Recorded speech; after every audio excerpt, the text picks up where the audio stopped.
اړه فرمایي چې ابلیس 40 کاله د جنت خزانه دار و، 80,000 کاله د ملایکو سره و، 20,000 کاله یې ملایکو ته نصیحت او وعظ کو، 10,000 کاله د مقربینو سردار پاته سوی و، 1000 کاله د روحانیونو د سردارۍ پر منصب فایز و، 14,000 کاله یې له عرش څخه طواف کړی دی. په لوح محفوظ کې نوم ابلیس لیکل سوی و، خو د خپل انجام څخه غافل او له خاتمې څخه بې خبر و. یوه ورځ زه د 7 اسمانونو په سیاحت وتلی وم. لوړ چې وختم ګورم چې الله رب العزت یو نوی مخلوق جوړوي چې لپاره یې د دنیا له کنجونو خټې راوړل شوې. علامه ابن کثیر لیکي چې الله رب العزت آدم علیه السلام د قدرت په لاس پیدا کړی دی او له روح پرته 40 کاله همداسې پاته و. فرشتې به یې له څنګ څخه تېرېدې، نو به یې واهه، نو به یې له جسم داسې اوازونه راوتل لکه د کودرو څخه چې راوځي. ابلیس په دغه کالبوت ننوت او له شا به یې ووت. فرشتو ته به یې وویل چې له ده څخه مه ډارېږئ، دا خو دننه خالي دی،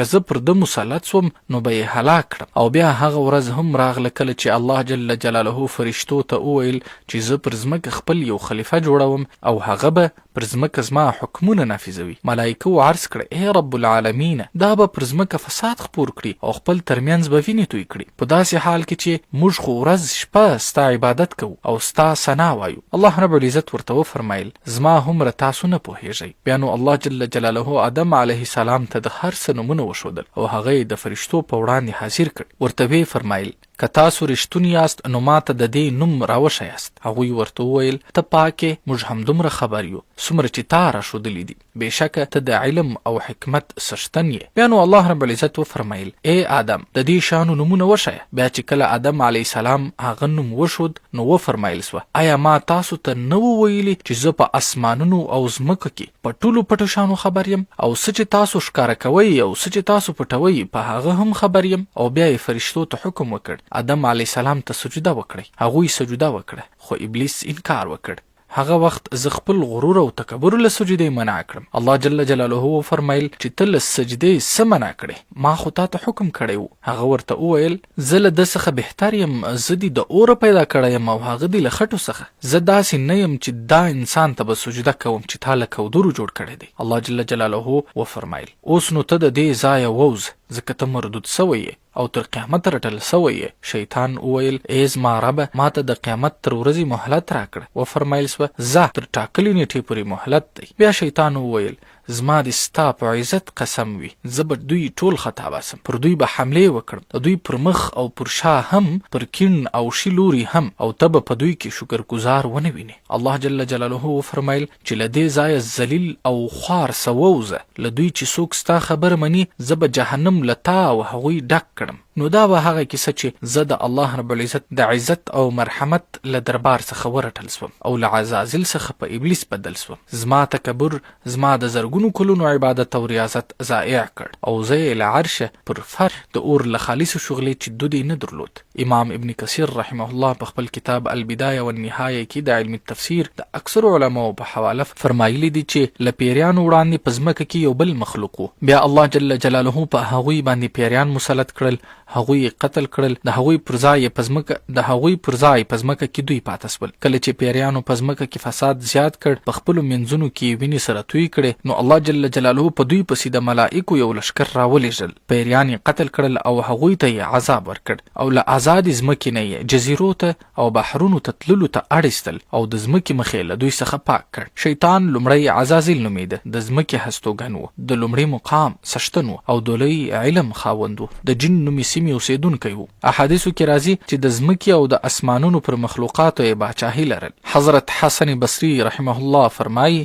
ابلیس له ملائکو څخه بالکل نه و، له اصل څخه هغه جن دی، لکه حضرت آدم علیه السلام چې په اصل کې بشر دی. سره له دې چې د علماو د شیطان په اړوند لوړ بحث د اکثرو نکتو سره اختلاف سته، خو کله چې آدم علیه السلام تخلیقېده شیطان په اسمانونو کې و. کله چې الله رب العزت آدم علیه السلام تخلیقاوه تر څو د هغه اولاده پیدا کړي او ځمکه کې خپاره کړي، د هغه جثه یې جوړه کړه. نو شیطان یې بدن ته ورتلی، ورته ویل به یې که چېرته زه په تا باندې مقرر سوم نو هلاک به دې کړم، او که چېرته ته په ما باندې مقرر سوې زه به ستا خبره نه منم اطاعت به دې نه کوه. کله چې شیطان د الله جل جلاله نافرماني وکړه، تکبر یې وکړ، نو الله رب العزت وراټه ټول مراتب یې ترې واخیستل، عزت یې ترې واخیست او د همیش لپاره یې ذلت په برخه سو. له انسان سره یې دشمني سوه او تر قیامته پورې یې د انسان د ګمراه کولو او بېلارې کولو قسم وکړ چې تر اوسه پورې هغه دشمني پالي او د انسان د بېلارې کولو کوشش کوي، ځکه فکر کوي چې انسان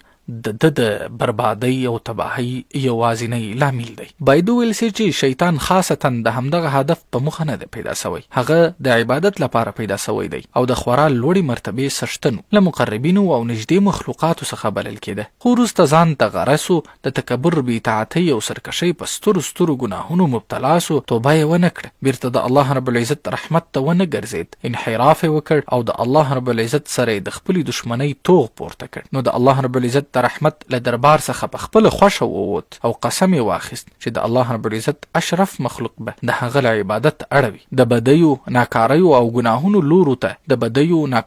ګناهونو لوریو ته د انسان د ګمراه کولو په برخه کې د شیطان کار فقط د هغه د تشویقولو او ورپامولو دی. باید پام وي چې تل د تضاد، مقابلې او مسابقې په ماحول کې د کمال، وفا، صداقت او ایمان د قوت او استقامت کچه معلومیږي. له دې امله په منظمو نظامونو کې د دا ډول مخلوق تخلیق بې مقصد او بې هدف نه دی، بلکې د الله جل جلاله د خالص رحمانیت او د جامع مانع نظام یو اړخ تشکیلوي. شیطان ذاتاً پیری دی. دا چې هغه څه ډول بچي زیږوي په قرآن عظیم شان او احادیثو کې په دې اړوند ډیر صریح څه نسته. پر دې اساس په دې اړوند ځانګړي او دقیق معلومات نسو وړاندې کولی. دا چې الله جل جلاله او د هغه رسول الله صلی الله علیه وسلم په دې اړوند باریک او صریح څه نه دي فرمایلي، بنا موږ هم باید په دې اړوند ډیر فکرمند نسو. د ایمان یوټیوب چینل درنو اوریدونکو او لیدونکو، شیطان بلې هو شیطان معنا د ناپاکیو هډه، شیطان د سرکشۍ، بېاطاعتۍ او بدبختۍ له مادې جوړ دی. شیطان شریر روح ته ویل کیږي، هغه شریر روح چې د الله سبحانه وتعالی له لوري